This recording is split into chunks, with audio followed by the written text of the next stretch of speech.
to start imagining a world-class city out of whole cloth, and next to choose for a career the then dubious field of realty.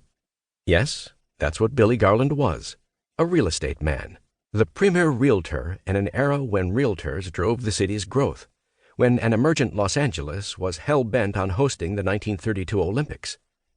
Billy's quest provides an unusually revealing window onto a particular time and place and way of life. It was a momentous time and place when L.A. came of age. This era has been well chronicled, but never through the lens of those who truly drove the transformation, the Realtors, led by Billy Garland. Their narrative, linked tightly to the bidding for and staging of the 1932 Olympic Games, represents nothing less than the birth of modern Los Angeles. Back to Kevin Starr. Thus, the real estate salesman emerges like an archetypal Los Angelino of the 1920s, a figure of folkloric significance, a Wizard of Oz, part preacher, part confidence man. The real estate salesman pitched the Southern California dream.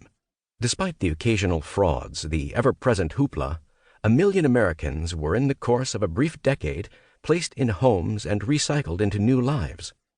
From this perspective, the real estate salesmen of the Southland, for all their brass bands and aviation stunts, were not hucksters at all, but were rather shamans of a new and, it was hoped, better identity and circumstances. Like Wizards of Oz behind green curtains, they spoke to that dream of a better life that was bringing 1.5 million Americans into Southern California.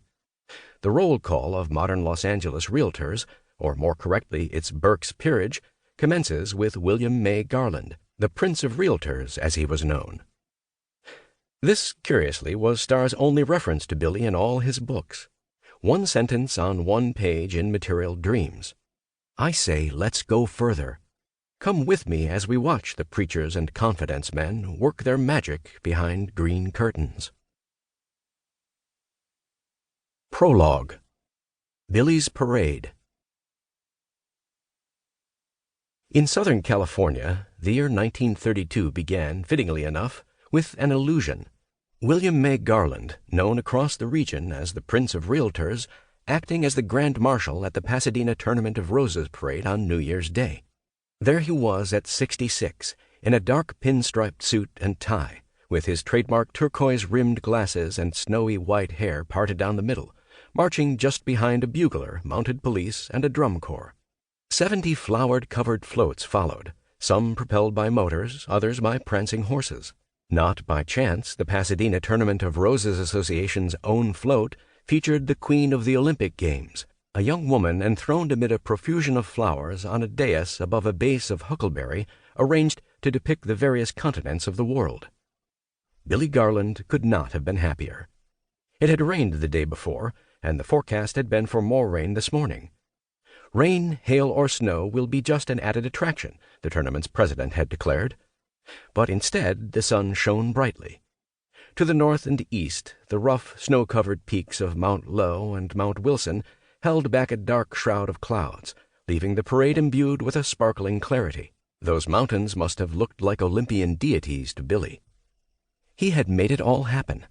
This Olympics-themed Rose Parade would merely be the prelude to the 1932 Olympic Games, to be held in Los Angeles that August.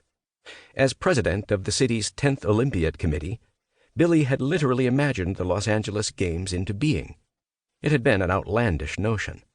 The Olympics had always been held in one of the great European capitals. In 1918, when Billy first set out to bid for the Games, Los Angeles was only the 10th largest American city, and not the least cosmopolitan.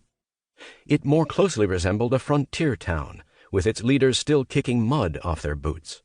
What's more, it was a grueling 6,000 miles from Europe, an expensive 5-day ocean voyage followed by a 5-day train journey across the American continent. Billy, nonetheless, thought bidding for the Games was a splendid idea. By the spring of 1923, through charm and force of personality, he'd somehow managed to convince the International Olympics Committee to agree with him.